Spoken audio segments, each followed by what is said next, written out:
महसूलशाही या आपल्या हक्काच्या चॅनलवर स्वागत आहे. शहरात लाखो रुपये मोजून जेव्हा एखादा माणूस एखादा प्लॉट घेतो, स्वतःच्या आयुष्याची सगळी पुंजी पणाला लावतो, अगदी बरोबर.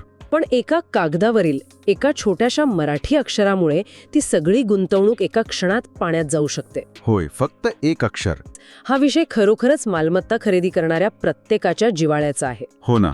आज आपण शहरात आणि नगरपालिका हद्दीत मिळणाऱ्या प्रॉपर्टी कार्ड, ज्याला महसूल भाषेत आपण नमुना ड म्हणतो, त्यावरील सत्ता प्रकार या विषयावर सखोल चर्चा करणार आहोत. आणि हे शेतकरी, जमीन मालक आणि सामान्य लोकांसाठी का महत्वाचे आहे हे समजून घेणं काळाची गरज आहे. अगदी. या व्हिडिओमध्ये आपण फ, ग, ह आणि ई या अक्षरांचा नेमका अर्थ काय आणि जमीन घेताना कोणती काळजी घ्यावी यावर चर्चा करणार आहोत. कारण जमिनीचा व्यवहार हा माणसाच्या आयुष्यातील एक प्रचंड मोठा आर्थिक निर्णय असतो. आणि हा व्हिडिओ शेवटपर्यंत नक्की बघा, कारण पुढे खूप उपयोगी आणि महत्त्वाची माहिती आहे. चला तर मग कायद्याचं आणि तुमच्या फायद्याचं बोलूयात. सुरुवात करायची झाली तर महाराष्ट्र जमीन महसूल अधिनियम 1966, ज्याला आपण लँड रेव्हेन्यू कोड म्हणतो, त्याच्या कलम 29 नुसार जमिनीचे वेगवेगळे कायदेशीर वर्ग पाडले आहेत. अच्छा, पण इथे एक प्रश्न पडतो. शहरात जमिनीचे रेकॉर्ड नक्की कसे चालतात? म्हणजे आपला तो नेहमीचा 7/12 तिथे का नसतो? आता बघा, 7/12 हा प्रामुख्याने शेतजमिनीचा आणि पिकांचा अहवाल देणारा दस्तऐवज आहे. बर. जेव्हा एखादं गाव शहरात रूपांतरित होते तेव्हा जमिनीचा वापर अकृषिक म्हणजे नॉन ॲग्रिकल्चरल होतो. अशावेळी नगर भूमापन अधिकारी म्हणजे सिटी सर्वे ऑफिस त्या जमिनीचे तुकडे मोजून वेगळा रेकॉर्ड तयार करतो. म्हणजेच त्याला आपण प्रॉपर्टी कार्ड किंवा नमुना ड उतारा म्हणतो, बरोबर? अगदी बरोबर. आणि ह्याच उतार्यावर जमिनीचा सत्ता प्रकार लिहिलेला असतो, जो अत्यंत महत्त्वाचा आहे. हे समजून घेणे यासाठी गरजेचं आहे, कारण आपल्या मागच्या एका व्हिडिओवर कमेंट आली होती. त्यांनी स्वस्तात जमीन घेतली, पण नंतर कळलं ती चक्क सरकारची आहे. हा ग प्रकाराचा धोका नेमका काय आहे? हे खूप दुर्दैवी आहे.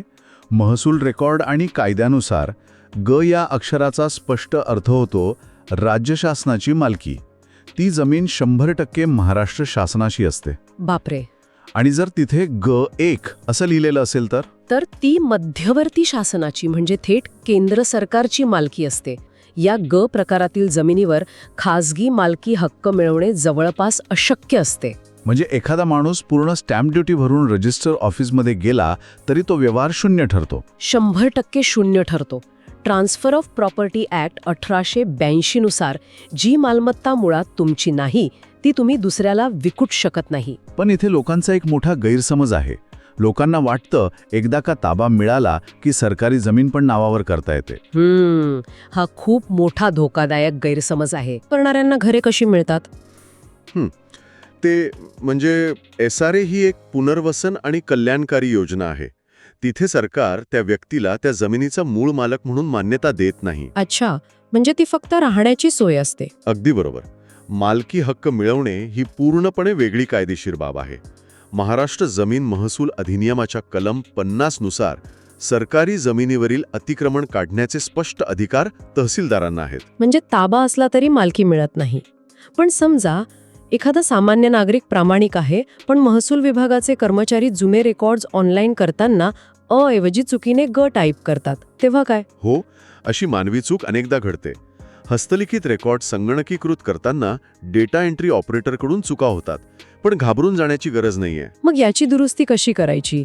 काही टप्पे आहेत का? हो, महाराष्ट्र जमीन महसूल अधिनियमाच्या कलम 247 नुसार अपील करण्याचा अधिकार आहे. पहिली पायरी सिटी सर्वे ऑफिसरकडे रीतसर लेखी अर्ज करा. बरं. आणि कागदपत्रे कोणती लागतील? दुसरी पायरी, अर्जासोबत सर्वात जुने हस्तलिखित फेरफार, जुने मॅन्युअल प्रॉपर्टी कार्ड आणि जर जुना 7/12 असेल तर तो जोडा. म्हणजे पुरावे द्यावे लागतील. होय. तिसरी पायरी, हे सिद्ध करावे लागते की मूळ रेकॉर्डमध्ये हा प्रकार अ होता. आणि चौथी पायरी, अधिकारी कलम 258 नुसार रेकॉर्डमध्ये दुरुस्तीचा आदेश काढतात.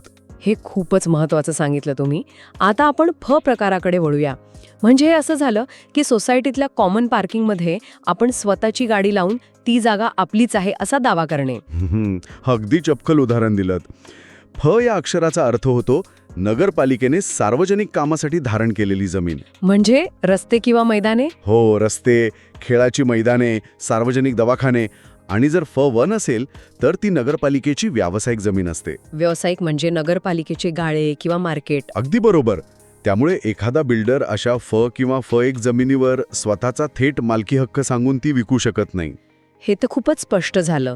पण मग सत्ता प्रकार काय आहे? आपण अनेकदा ऐकतो की धार्मिक जमिनींचे मोठे वाद होतात. हो, प्रकार हा मुख्यतः धार्मिक, धर्मादाय किंवा सार्वजनिक ट्रस्टसाठी असतो. बॉम्बे पब्लिक ट्रस्ट ॲक्ट 1950 नुसार यावर कडक नियंत्रण असते. म्हणजे धर्मादाय आयुक्तांच्या पूर्वपरवानगीशिवाय व्यवहार होत नाही? अजिबात नाही. आणि यात H1 म्हणजे म्हाडा किंवा सिडको यांसारख्या शासकीय उपक्रमांनी धारण केलेली जमीन असते. आणि H2 किंवा H3 म्हणजे काय? H2 म्हणजे शासकीय उपक्रमांची भाडेपट्टा किंवा लीजवरील जमीन. आणि H3 म्हणजे LIC किंवा बेस्ट सारख्या उपक्रमांची जमीन. बापरे, यात तर खूपच निर्बंध आहेत. हो, आणि इथे एक फॅक्ट सांगतो. जर कोणी H1 मधील म्हाडाचा फ्लॅट घेत असेल तर त्याला संबंधित प्राधिकरणाची रीतसर NOC म्हणजे ना हरकत प्रमाणपत्र घ्यावेच लागते. अशीच महत्त्वाची आणि उपयोगी महसूल विषयांची माहिती रोज हवी असेल तर महसूल शाही चॅनलला सबस्क्राईब करा, लाईक करा आणि शेअर नक्की करा. प्रश्न असेल तर कॉमेंटमध्ये नक्की विचारा. नक्कीच, कारण लोक इथेच फसवले जातात. हो ना? कारण लोक फक्त पॉवर ऑफ अटॉर्नीवर व्यवहार करतात आणि पैसे देऊन मोकळे होतात. हाच तर सर्वात मोठा धोका आहे. पॉवर ऑफ अटॉर्नीवर मालकी हक्क हस्तांतरित होत नाही. NOC नसेल तर सरकारी रेकॉर्डवर मूळ मालकाचेच नाव राहते. म्हणजे रिडेव्हलपमेंटला इमारत गेली तर नवीन घर मूळ मालकालाच मिळेल. अगदी बरोबर. त्यामुळे रीतसर परवानगी हाच मार्ग आहे. आता आपण शहरातील एका मोठ्या समस्येकडे येऊया. जे लोक शहरात फ्लॅट घेतात त्यांच्या जमिनीचा प्रकार काय असतो? शहरामध्ये जिथे गगनचुंबी इमारती असतात तिथे जमिनीचा हा सत्ता प्रकार असतो. म्हणजे कोऑपरेटिव्ह हाऊसिंग सोसायटीची जमीन. जे महाराष्ट्र सहकारी संस्था अधिनियम 1960 नुसार. होय, जेव्हा बिल्डरकडून सोसायटीच्या नावावर कन्व्हेन्स डीड होते तेव्हा तो प्रकार म्हणून नोंदवला जातो. पण इथे एक मोठा गैरसमज आहे. फ्लॅट घेतला म्हणजे खालच्या जमिनीचा मी एकटाच मालक झालो असं लोकांना वाटतं. हा समज पूर्णपणे चुकीचा आहे. प्रकारात मालकी कोणत्याही एका व्यक्तीची नसते, ती संपूर्ण सोसायटीची एकत्रित असते. म्हणजे मी ग्राउंड फ्लोअरला राहतो म्हणून तिथे स्वतःची बाग बनवू शकत नाही? अजिबात नाही. तुम्हाला त्या संपूर्ण जमिनीमध्ये केवळ एक शेअर किंवा भागीदारी मिळते. नियम संस्थेचे चालतात.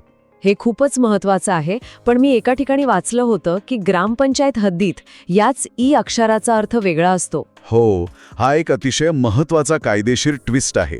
ग्रामपंचायत हद्दीत अक्षराचा अर्थ जिल्हा परिषद किंवा ग्रामपंचायतीची मालकी असा होतो. बापरे, म्हणजे शहरात म्हणजे सोसायटी आणि गावात म्हणजे ग्रामपंचायत. अगदी बरोबर.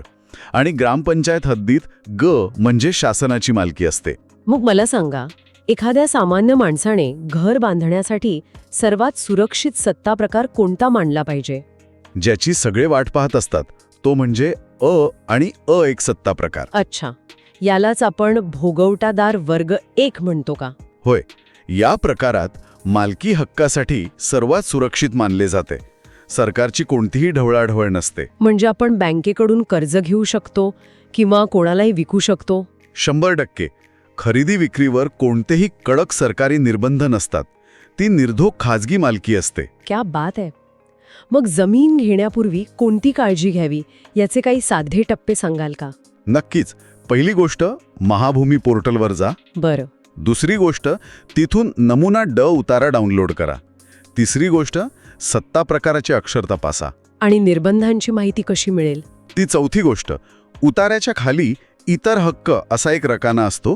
त्यात बँकेचे कर्ज किंवा कोर्टाचा स्टे आहे का ते तपासा. खूपच सखोल आणि स्पष्ट माहिती दिलीत तुम्ही. तर आपण थोडक्यात आढावा घेऊया. म्हणजे सरकारी जमीन. हो, जिथे खाजगी हक्क मिळत नाही. म्हणजे नगरपालिकेची सार्वजनिक उपयोगाची जमीन. म्हणजे धार्मिक ट्रस्ट किंवा म्हाडाची जमीन. आणि तिथे NOCची अट असते. म्हणजे शहरात सोसायटीची आणि गावात ग्रामपंचायतीची जमीन. आणि सुरक्षित प्रकार म्हणजे किंवा A1. अगदी अचूक. जर तुम्हाला महसूल विभागाच्या इतर कोणत्याही कायद्यांवर अशीच सखोल माहिती हवी असेल तर पुढील व्हिडिओसाठी आम्हाला विषय नक्की सुचवा. हो, आम्ही त्यावर नक्की चर्चा करू. तसेच आमच्या महसूलशाहीच्या व्हॉट्सॲप आणि टेलिग्राम ग्रुपमध्ये लगेच सामील व्हा. लिंक खाली दिलेली आहे. तिथे आपण कायद्याच्या ताज्या अपडेट्स देत असतो. हा व्हिडिओ आपल्या मित्रांना व्हॉट्सॲप ग्रुपमध्ये फॉरवर्ड करा, जेणेकरून माहिती प्रत्येक गरजू व्यक्तीपर्यंत पोहोचेल. नक्कीच, जनजागृती ही काळाची गरज आहे. कारण आम्हाला विश्वास आहे की ज्ञान हे प्रत्येकाचा हक्क आहे. आज इथेच थांबूया. लवकरच भेटू पुढील भागात. धन्यवाद. जय महाराष्ट्र.